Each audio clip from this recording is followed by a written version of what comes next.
নমস্কার বন্ধুরা, আমার চ্যানেলে আপনাদেরকে অনেক অনেক স্বাগত। আমি তো আগের দিনই বলেছিলাম যে ফুলকো ডাটাগুলো রেখে দিলাম, এটাকে চচ্চড়ি বানিয়ে আপনাদের সাথে শেয়ার করব। তো আজকে আমি এই যে ডাটাগুলো সব নিয়ে নিয়েছি চচ্চড়ি বানানোর জন্য। চলুন ডাটাগুলো প্রথমে কেটে নিই। আগের দিন তো ফুলকপি রোস্ট ভিডিওতে আমি বললাম যে এই ডাটাগুলো চচ্চড়ি করবো, তো আজকে চচ্চড়ি বানাই। এরকম করে কেটে নেবো।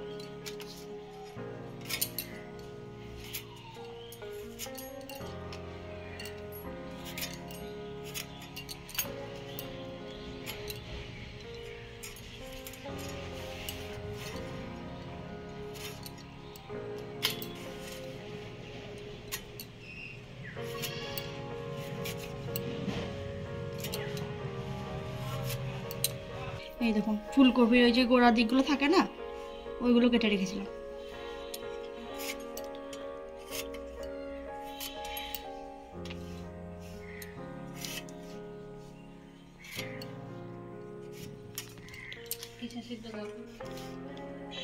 আমি শুধু যে ফুলকপি ডাটা দিয়ে চচ্চড়ি করছি তা কিন্তু নয়, এর সঙ্গে আমি নিয়েছি এই যে বরবটি, মূলো, আলু, বেগুন, সব দিয়েই বানাবো চচ্চড়ি। আর সব দিয়ে বানালে বেশি ভালো লাগে খেতে। এবার এগুলোকে ধুয়ে নেবো।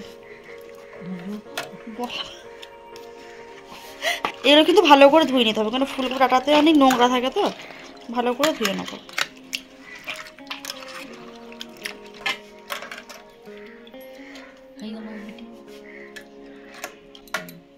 ডাটাগুলো আমি কুকারে সেদ্ধ করে নেবো। জলের মধ্যে দিয়ে দেবো হলুদ গুঁড়ো আর দেবো নুন। এবার কেটে ধুয়ে রাখা ডাটাগুলোকে দিয়ে দেবো।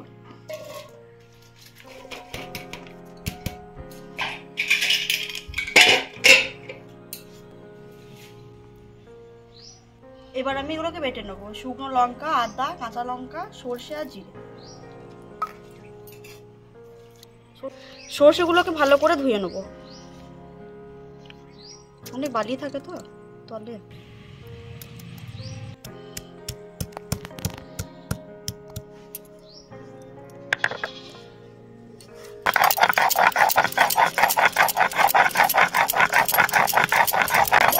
আঙুলটা পেয়েছে কি করছো গো?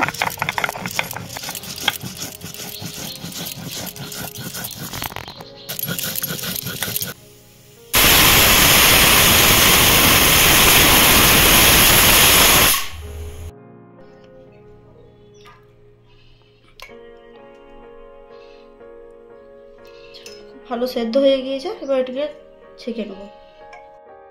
কড়াই গরম হয়ে গিয়েছে, দিয়ে দেবো সরষের তেল, দিয়ে দেবো 5 ফোড়ন আর শুকনো লঙ্কা।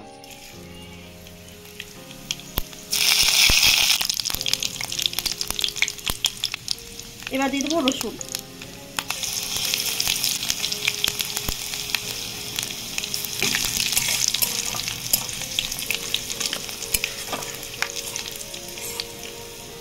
দেবো এই যে সেদ্ধ করে রাখা ডাটাগুলো।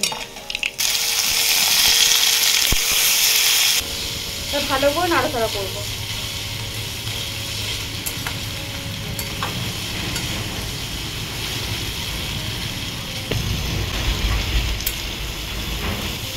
চচ্চড়িতে আপনারা চাইলে কিন্তু কলাইয়ের বড়িও দিতে পারেন, এতে কিন্তু আরো ভালো লাগবে খেতে।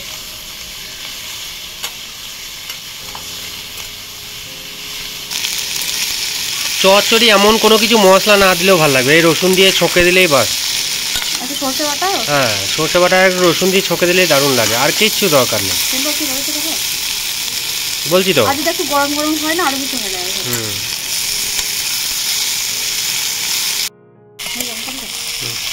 মোটামুটি ভাবে সবাই ভেজে নিয়েছি। এবার সর্ষে বেটে রেখেছিলাম, সর্ষে, জিরে, আদা, ওইটাকে দিয়ে দেবো।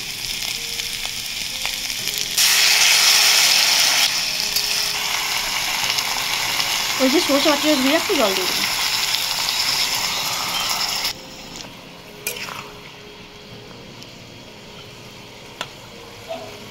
সর্ষে দিয়ে একটু জলটা দিলাম, বলো তো। সর্ষে দিয়ে শুধু নাড়াচাড়া করি না, তাহলে তেতো হয়ে যাবে। সেদ্ধর সময় তো নুন দিয়েছি, আর এখন অল্প দিয়ে দেবো। আর দেবো চিনি।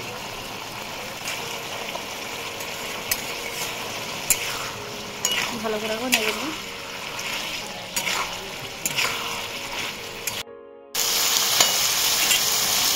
এটা দিয়ে দেবো, এটা আরও বেশি ভালো লাগবে খেতে।